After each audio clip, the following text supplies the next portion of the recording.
Alhamdulillahirabbil alamin. Ya mak ya. Nduk dawuh mak. Puji syukur kunjuk ana ngarsane Gusti ingkang nyipta jagat awake dhewe sak kanca. Ing ratri iki bisa sowan ana ing alun-alun Reksa Gati. Reksa Gati. Kok asmane Reksa Gati? Reksa ki tegese ngopeni utawa ngayomi. Ngopeni utawa ngayomi. Ewadene gati kuwi tegese bab sing baku utawa penting. Banjur maknane penjabarannya kanthi mapan ana ing alun-alun Reksa Gati yang terpenting buat Bapak Bupati dan Wakil Bupati tetap berjiwa besar dalam mengayomi dan memakmurkan semua masyarakat Kabupaten Madiun. Kaya ngono kuwi ya, Mak. Otak-atik gathuk ya. Ning asline ora ngono. Iki ya mung reka dayaku wong ya jeneng ditanggap lah ya ngelem to, Nduk. Ha iya, iya. Tur ya Pak Bupatian karo kowe wis kaya anake dhewe. Oh iya temenanan wiwit jaman semono Piyayi Madiun ya padha nekseni. Muga-muga Pak Hariwur tansah dipun paringi seger waras, sehat, amanah, penuh dengan barokah. Amin. Terutama kesehatan ya Mak, mergo manut dawuh sing ndak tampa panjenengane anggene melayani masyarakat kuwi ora mung 12 jam ning 24 jam. Bener yen esuk nganti sore kuwi genah ya kuwi tindak ana ing kantor. Mengko bengi isih nampa dayoh meneh, mongko dayohe le kondur ya ngarepke subuh. Ya, bubar kuwi panjenengane banjur silaturahim keliling jamaah nindakake salat subuh ana ing masjid-masjid sak wewengkon Kabupaten Madiun bar subuhan ngantor meneh. Kapan le istirahat, kapan anggene sare. Mula awake dhewe mung iso ndongake muga-muga Pak Bupati dipun paringi kiat sepanjang masa. Amin ya rabbal alamin. Iya, bener Mak, bener. Hari jadi Kabupaten Madiun yang ke-458. Ya, dengan tema ya kuwi berinovasi dan berkolaborasi untuk Kabupaten Madiun bersahaja. Ya, Hari jadi Kabupaten Madiun merupakan ungkapan rasa syukur dan juga semangat baru dalam kebersamaan, sinergi serta gotong royong dari semua pihak agar terwujud Madiun yang bersahaja, bersih, sehat dan sejahtera. Amin ya rabbal alamin. Apa ana meneh Mak penjabaran dari kata bersahaja, makna positif ana apa ora? Tetep ana, Nduk. Sepisan sing jenenge bersahaja kuwi sikap yang mulia, yaitu sikap sederhana, wajar apa adanya, ora neko-neko. Ya, angka loro tegese tulus, jujur dalam perbuatan maupun ucapan. Kuwi bersahaja. Ana meneh werdine ya kuwi walaupun mempunyai kelebihan namun tetap rendah hati, tenang dan santun dalam tindakan, sehingga kewibawaan dan ketulusannya mampu menciptakan harmonis dan keselarasan. Nganti kaya ngono ya Mbak. Mula sakjroning pengetan hari jadi iki aku kelawan kowe dadi kelingan sosok pemimpin ya kuwi Raden Rangga Prawira Dirja kaping 3 Bupati Madiun yang ke-16 yen ra kleru. Ya. Yang mengajarkan kita tentang nilai kepahlawanan, ketakwaan, pengorbanan, cinta tanah air dan pantang menyerah dalam memperjuangkan kebenaran serta keadilan untuk melawan keserakahan kolonialisme pada waktu itu. Kaya ngono kuwi. Iya Mak iya. Mula Kang Mangkuna awake dhewe ngaturake panuwun kelawan Bapak Bupati Bapak Haji Hariwuryanto SHMAK. Wis panjenengane ya trep lamun to dadi Bupati Madiun. Mongko adate anggere pejabat bupati ngono kuwi saurunge wayangan ki anggere pidato iki mesti dawane nganti 30 menit nganti sak jam. Iya. Ning panjenengane cekak aos sing tegese pancen Bapak Hariwur tanggap karo kahanan lan uga keresane warga masyarakat. Yang dibutuhkan pemimpin di era sekarang bukan pemimpin yang menyebar janji, bukan pemimpin yang banyak kata-kata mutiara, namun bagaimana untuk mengayomi masyarakat apa adanya tanpa adanya sumpah dan janji yang tanpa bukti. Iya. Ngono kuwi ya Mak. Kaya ngono kuwi. Iya, sembah nuwun ugi ngaturake panuwun karo Ibu Bupati ya kepareng rawuh. Mau wis kepareng request karo Bu Kesi ya kuwi ngersakake lagu-lagu sing nembang Niken Salindri. Oh iya, antarane apa? Engko tak wacane akeh banget kok, Nduk. Pamundhute Ibu Bupati yen tak itung enek lek sak kaset. Ha iya ngono kuwi. Dicucukke yen ngono. Engko dicucukake. Uga ngaturake panuwun kelawan Bapak Wakil Bupati Bapak Dr. Purnomo Hadi MH. Iya, wis klop yen piyai loro kuwi. Yen bab religi lan uga kebijaksanaan kuwi Pak Hariwur, yen bab kesehatan ya karo panjenengane Pak Purnomo Hadi. Sing jenenge dokter ya mesti kesehatan nomor 1. Mula yen kowe ngrokok aja resah, aja bingung yen lara. Contone Pak Dokter Purnomo Hadi wae ngrokok ora leren-leren. Ya. Dadi yen ana dalang ngrokok terus, kuwi ya dalang ngrokok ora menjaga kesehatan. Kuwi lho contone Pak Wakil Bupati ya sehat walafiat ngono. Dadi bojoku ben ora nesu ngono lho. Ayo. Aja ngrokok Pak, paru-paru. Ya tak sauri. Lek pancen ngrokok lara mesti paru-paru. Nek lek ora ngrokok lara malah rupa-rupa warnanya ngono lho. Iya, gaul yen Pak Wabub, gaul temenanan, nyanyi apa-apa apik kok, Nduk. Ha iya, yen ra percaya engko ben nembang apa kuwi jenenge Lintang Asmara apa-apa, wah jos temenanan. Iya. Mau nakokke, enggak ada musiknya, enggak ada organ Pak Dalang, mboten gadah hal ngono.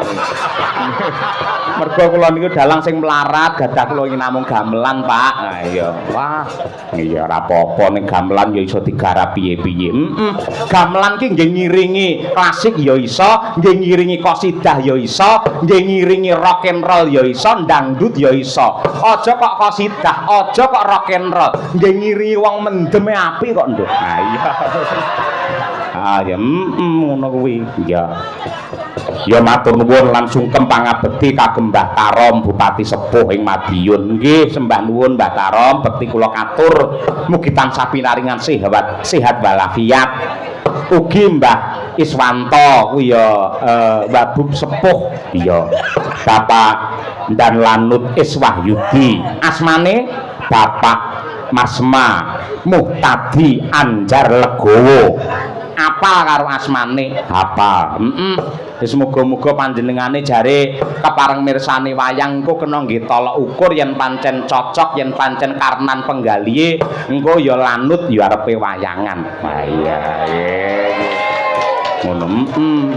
Tak umumne pisan yen nganti kono ra wayangan lak ya isin to nggondakan ya. Sungkem kula Pandan Lanut. Ugi dumateng Bapak Komandan Korem, Bapak Ketua DPRD Kabupaten Madiun, Bapak Wakapolres, Bapak Dandim, Ketua Umum PSHT Pusat Kang Mas Murjoko, Kang Mas Dirman, ya Pak Mujono Wakil Ketua DPRD. Lan ugi kadang-kadang kula adik-adik kula anak-anak kula saking paguyuban Sinden Muda Madiun Retno Purabaya sing wis nindakake panembrama sore mau sangat hebat luar biasa, generasi ampuh untuk Kabupaten Madiun. Iya, elok temenanan. Terus saiki piye? Saiki ngene, Nduk. Minangka salam pambuka niken ben nembang dhisik. Ha ya, bar kuwi lagi engko Cak Komet dan kawan-kawan. Sing dikersake karo Pak utawa Ibu Wakil Bupati apa? Sik tak golekane ning kene. Lah iki lho.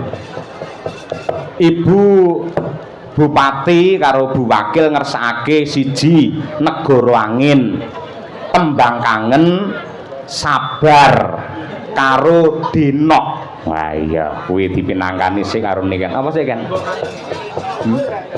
Dinok luwih dhisik, coba kaya apa. Ya, dasare sing nembang niken yen nembang Dinok ki ya pas mergo bocahe lemu, gedhe tur ya mlenok. Ha ya, coba kaya apa. Monggo diaturake salam pambuka Dinok oleh Niken Salindri Kediri punya. Dados.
Dengan bangga, dengan semangat membangun Madiun Berkaca. Yo.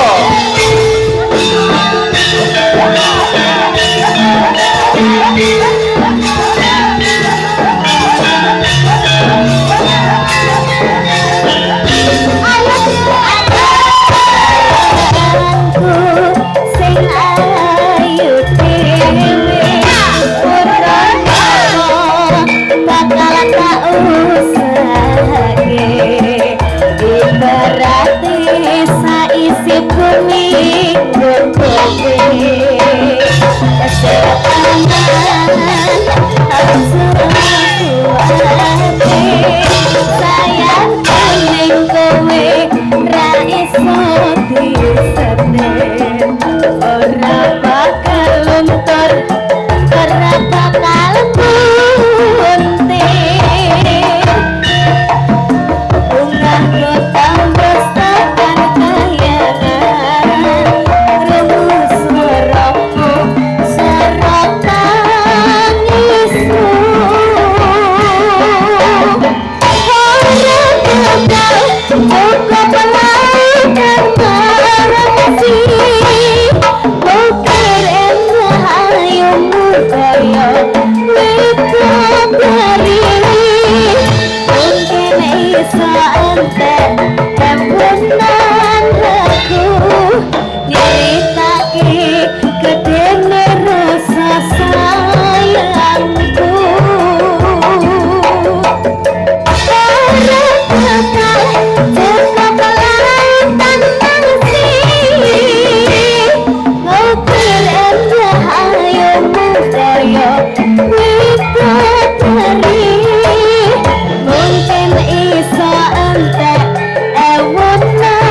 Tepuk tangan untuk Niken Salindri. Terima kasih. Ya,